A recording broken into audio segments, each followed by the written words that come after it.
In the few minutes of this video, I'm going to try to cover some of the key details about classical Athens. And by classical, we mean the classical period that runs from the beginning of the 5th century BCE, so around 500 BCE, to the second half of the 4th century BCE.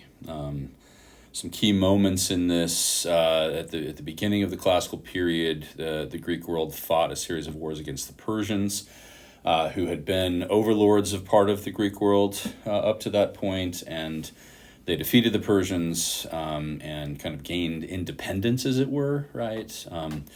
The classical age saw the development of the polis to its greatest extent, particularly in places like Athens and Sparta, where different models of social organization were realized and developed.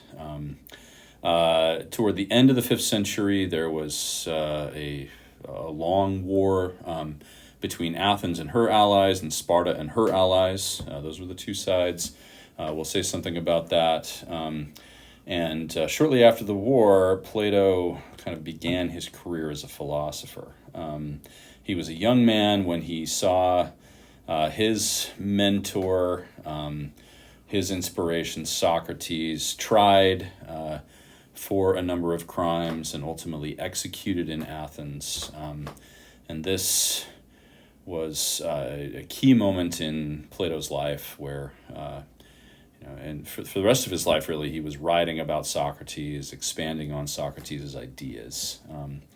So that's the context we want to try to understand here. Okay, I mentioned in the last video that Athens was a democracy. And I even used the words limited and direct democracy. Limited in the sense that not everyone was a citizen, and thus not everyone was able to participate in the functions of government. Only adult men who were freeborn and native-born could do that, but they did not have to own property. This was a key distinction between Athens and other Greek polis. All of those who were considered citizens could attend meetings of the citizen assembly, which in Athens was known as the ecclesia. This met in a public gathering place called the Pnyx, which is the inset picture here on the right. The background picture, of course, is the Acropolis, the main hill in Athens with the Parthenon, the temple dedicated to the goddess Athena at the top. But they met at the Pnyx, and you can still see the speaker's dais, which was surrounded by a large open space. This happened in the open air, and the speaker would ascend the platform and using his best voice would address the crowd and try to push forth his opinions on whatever the issue of the day was, right? And so that's how the ecclesia functioned. It's obvious that not every, and I mean, some of these meetings must have had several hundred or maybe even several thousand people in them, depending on how many could make it to Athens. Athens had a population at its height of about 500,000 people or so, but a meeting at the Pnyx of the ecclesia probably would involve a few hundred to maybe a few thousand at most, because those were the people who could get there. Athens is a pretty big territory, lots of farmers who lived in the countryside who probably didn't come to the ecclesia very often. In addition to the citizen assembly, which was the main legislative body of Athens, the Athenians also elected magistrates. Some magistrates were chosen by lot, but the most important positions, the ones that had real power, like over military and over finances and those sorts, and over religious functions, were elected magistrates. And there was some amount of campaigning that went on in this. The magistrate terms were usually for 1 year. Sometimes they were non-renewable. But some of them could be renewed, and there were some key Athenians who held positions over many years. Pericles, for instance, in the 5th century, held the position of strategos, which was the main military official, for something like 10 or 15 years. In addition to that, many citizens served on juries. Juries were made up of either 201 or 501 individuals. Some law cases were brought before the entire ecclesia, but for the most part, these were juries appointed to fulfill this function.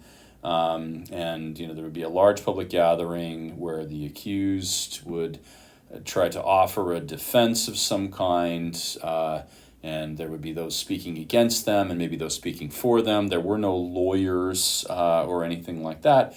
And then this jury, this 501 or 201 citizens would listen to this and come to a decision about the guilt or innocence, at which point, if the person was guilty, they would propose a penalty, and the accusers would have proposed a penalty, and there'd probably be some compromise or something like that, right?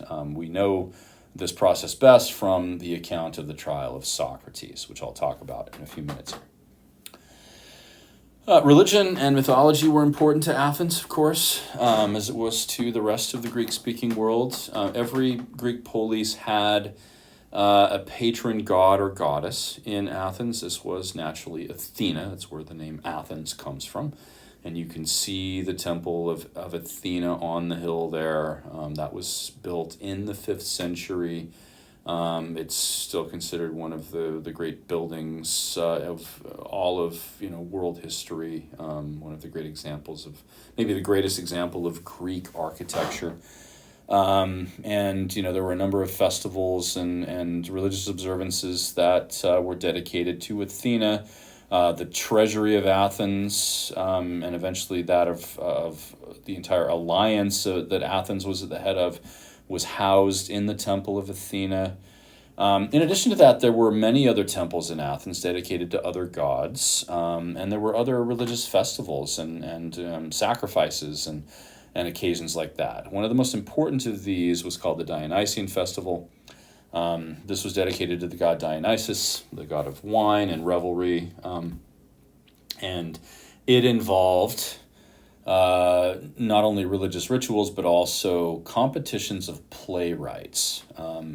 And Athenians were expected, and we might even say required, if they were citizens, to show up to the plays that were performed at the Dionysian festival, because in these plays, a lot of the key issues were brought up and kind of debated, and the values that Athens held were put on display, and so it was a civic responsibility to be there for these festivals, not just a religious responsibility, because religion was a public thing. Officials, these magistrates, were the ones who were responsible for carrying out these festivals and the other religious functions. There was no such thing as a church or a clergy per se in ancient Greece.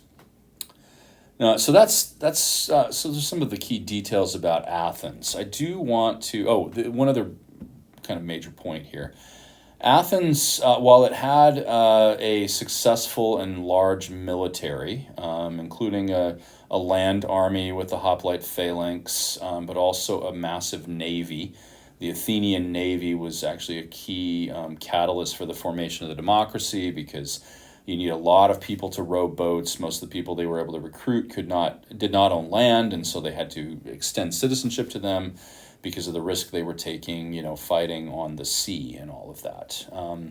But Athens had a lot of merchant ships as well, and by the middle of the 5th century or so, Athens had emerged at the head of a massive trading empire that was also kind of doubled as a military alliance. This was called the Delian League, but it's also called the Athenian Empire, right?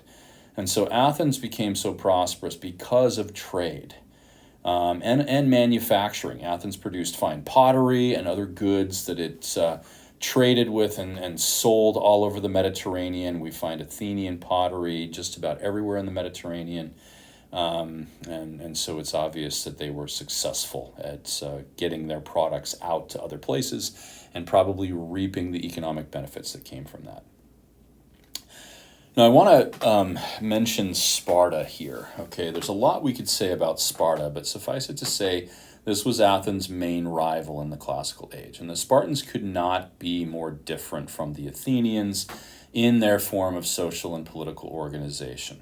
The Spartans their entire society was designed around their army.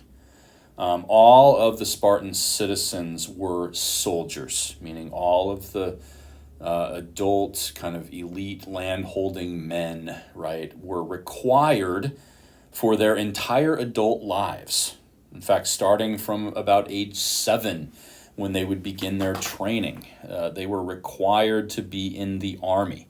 If they washed out of the army, it didn't matter what their parentage or their family history was, they were a disgrace. And their reputation and that of their family would probably never recover from this. So the Spartan system was designed to create this massive and effective military. And Spartans devoted their lives to this. Why did they do this? Well, it had to do with the conquest of their neighbors and the enslavement of large populations. And in order to keep the slaves in line, the Spartans, kind of designed this militaristic society. Okay. There was a great rivalry with Athens, in part because these are two very different systems. It's not unlike, the conflict that happened in the middle of the 20th century between the United States and the Soviet Union called the Cold War, where this isn't just a kind of rivalry between countries over resources. It's an ideological struggle between two models of how to kind of form a society, right? That said, there was a great deal of Athenian admiration for Sparta. Many Athenians looked at Sparta and said they've really got a good thing going there. And so I do want to talk through briefly in another video a source that I think will help to contextualize Sparta a bit more. But I don't want to take time in this video to do that. Okay, so suffice it to say, Sparta, highly militaristic society, very different lifestyle, very different form of social organization than Athens. This led to rivalry between the two. But many Athenians admired the Spartan way of life and probably, at least in their rhetoric, preferred that, even if they, didn't have what it took to try to institute the kind of reforms that would have been required to refashion Athens after the Spartan model. Now, I mentioned this earlier. Let me just give a few details about this. At the end of the 5th century, starting in the year 431, Athens and its allies, and so if you look at the map of ancient Greece here, you can see all of this stuff in yellow. All of these city-states that occupied this land were part of the Athenian Empire, or the Delian League. This was the alliance that Athens stood at the head of. All of the stuff in red here were part of an alliance known as the Peloponnesian League, which was headed by Sparta. And ostensibly this was for defense against Persia, which had been their enemy before this. But in the year 431, a war broke out between Athens and her allies on the one side, and the Sparta and the Peloponnesian League on the other side. And this war, although it was not continuous over this whole period, ended up lasting for 27 years. And it was tremendously destructive of ancient Greece. The Greek world really never recovered from this. It was never the same again as a result of this lengthy period of warfare. Athens was driven into this war by the leadership of Pericles, who had kind of set this up as a conflict where Athens would rise to the mastery of the entire Greek world. Pericles was a very convincing politician, and unfortunately for Athens, he died just a couple of years into the war when a massive plague struck Athens. This was because Athens drew most of its population inside of its defensive walls, including its cattle and things like that. And naturally, with people packed in tight quarters, close to animals, there was an outbreak of some kind of disease that it was probably cholera or typhus or something like that, okay, that may have consumed as much as 30 or 40% of the population. And this left Athens scrambling and in desperation, really kind of was a setback in the early part of the war. What this war boiled down to in large part, and there are some exceptions, was that the Spartans had a stronger land army. Its infantry was unparalleled because the Spartans spent all of their time training for warfare. So it makes sense. Versus the Athenian navy, Athens had a navy that was, to say it was unparalleled doesn't go far enough. Athens had 200 or 300 ships, and probably the strongest navy apart from that in the Greek world at least may have only had a couple of dozen ships, right? So the Athenian navy was like 10 times the size of any other. But unfortunately for both sides, they did not take advantage of their strength, or rather, they thought that because the Spartans thought that because they had this strong land army, they would easily overcome the Athenians. The Athenians thought because they had this strong navy, they would easily overcome the Spartans. But this ended up becoming a stalemate because Athens had built these walls that Sparta really never was able to breach, and so they could draw their population into the walls, and Sparta didn't use siege engines or anything like that. Their military was designed for fighting on an open land plain with a hoplite phalanx. The Athenians tried to blockade the entire Peloponnesus. This peninsula here is called the Peloponnesus. But the Spartans were self-sufficient. They got all of their food from their own lands because they controlled all of the southern part of the Peloponnesus, which had sufficient farmland. And so Athens was never able to make them feel the pinch of not being able to trade. Sparta didn't trade with other people, right? So this ended up as a kind of stalemate, and both sides were desperate to find allies and to gain any kind of advantage. This led both sides into committing atrocities. Around the year 416, for instance, Athens attacked the island of Melos, which was loosely affiliated with Sparta but was mostly neutral. And Athens said, this is a strategic place, we need this. They tried to convince the Melians to join them.